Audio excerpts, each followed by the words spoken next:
নমস্কার সবাইকে, কেমন আছেন সবাই? নিশ্চয়ই ভালো আছেন, আমিও ভালো আছি। সবাইকে স্বাগত জানাচ্ছি বনানী কিচেনে। তো আজকে এনেছিল এই যে বাজার থেকে অনেকগুলো ইলিশ মাছ। মাছগুলো বেশি বড় না, ছোটো সাইজের মাছ। তো মাছগুলো বোনকে দিয়েছি কাটতে। আর এই ইলিশ মাছ দিয়ে আজকে আমি সর্ষে পোস্ত বেটে আর কি রান্না করবো ইলিশ মাছটা। তো এই জন্য আমি একটা এই যে মিক্সিং জার নিলাম, আর এখন আমি কিছুটা পোস্ত দিয়ে দেবো এর ভিতরে। তো এই দেখেন, আমি কিন্তু 2 চামচের মতো পোস্ত দিয়ে দিলাম।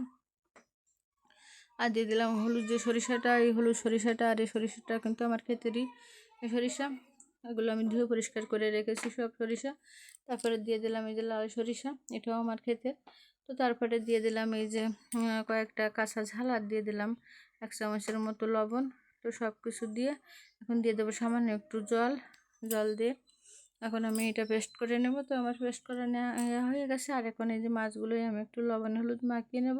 তো তার আগে আমি মিক্সির জার থেকে এই যে মশলাটা কিন্তু নামিয়ে নিয়েছি। তো যাই হোক, এখন মাছে আমি একটু লবণ হলুদ লাগিয়ে নিচ্ছি। তো ভিডিওর এ পর্যন্ত এসে যারা এখনও লাইক দেননি, তাদের উদ্দেশ্যে বলছি লাইক দিয়ে ভিডিও দেখেন।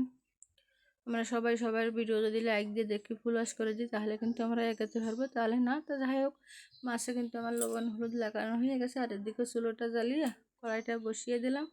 আর কড়াইতে দিয়ে দিলাম আমি তেল দিয়ে জাল হতে হতে এদিকে আমি সর্ষে পোস্ত বাটার ভিতরে দিয়ে দিলাম এই যে পরিমাণ মতো শুকনো ঝালের গুঁড়া দিয়ে দিলাম, হলুদ গুঁড়া দিলাম, লবণ দিলাম, আর দিয়ে দেবো ধনের গুঁড়া দেবো, আর দিয়ে দেবো জিরা গুঁড়ো করে রেখেছিলাম সেই গুঁড়াটা।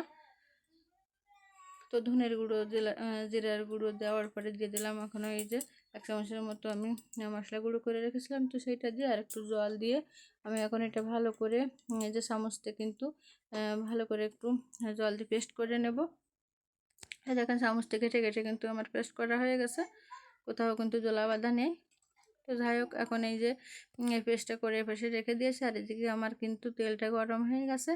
আর আমি তেলে দিয়ে দিলাম কিছুটা জিরা ফোড়নটা দিয়ে আর এখন মাছগুলো ছেড়ে দেব। তো মাছগুলো কিন্তু আমি খুব একটা ভাজবো না, আর এই মাছগুলো কিন্তু না ভেজে রান্না করলে বেশি লাগে। তো আমি জাস্ট এই যে তেলের ভিতরে দিয়ে খুন্তি দিয়ে একটু নেড়ে ছেড়ে এখন দিয়ে দেবো যে মশলাটা আমি যেগুলো রেখেছিলাম, সেই মশলাটা কিন্তু দিয়ে দিলাম। তো সরিষা, 2 রকম পোস্ত, ঝাল যেটা পেস্ট করে রেখেছিলাম সেটা দিয়ে দিলাম।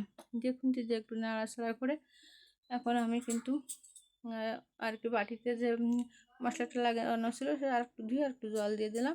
দেওয়ার পরে আমি এখন ঢেকে দেব। তো ঢেকে কিন্তু আমি কিছুক্ষণ জাল করে নেব।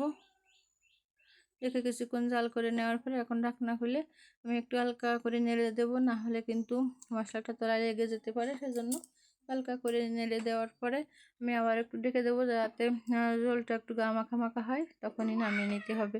তো আমি ঢাকনাটা এখন এই যে খুলে নিলাম। আর এখন কিন্তু তরকারিটা একদম হয়ে গেছে। এখন আমি উপর দিয়ে এই যে কয়টা কাঁচা জাল ছড়িয়ে দিলাম। আর এখন দিয়ে দেবো আমি কিন্তু একটু সরিষা আর তেল, কাঁচা সরিষার তেল দিয়ে দেবো। দেখেন, ঝোলটা কিন্তু একদম গা মাখা মাখা হয়ে গেছে, আর এরকমই নামাতে হবে। তো আমি সরিষার তেলটা এই যে উপর দিয়ে দিলাম। আর এভাবে কিন্তু নামানোর আগে একটু সরিষার তেল দিলে খেতে ভালো লাগে। আর এই সরিষাটাও কিন্তু আমার বাড়িতে ভাঙানো, আমার অনেক সরিষা হয়েছিল, তো আমি ভাঙিয়ে অনেক তেল বের হয়েছে আর কি। তো বাড়ির সরিষার তেল দিয়ে রান্না করলে খেতে তো আরও মজা লাগবে।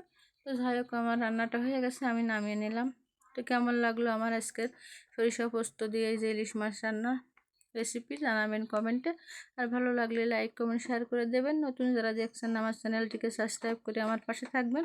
পুরনো বন্ধু যেতে ধন্যবাদ আমার পাশে থাকার জন্য। আর এরকম নতুন নতুন ভিডিও পেতে পাশে থাকা বেল আইকনটি বাজিয়ে দেবেন।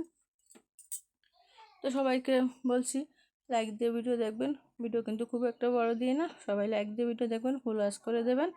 সবাই সবার পাশে থাকবো, তাহলে কিন্তু এগোতে পারবো। তো যাই হোক, ভালো থাকবেন সবাই, দেখা হবে পরবর্তী নতুন কোনো ভিডিওতে। ধন্যবাদ সবাই।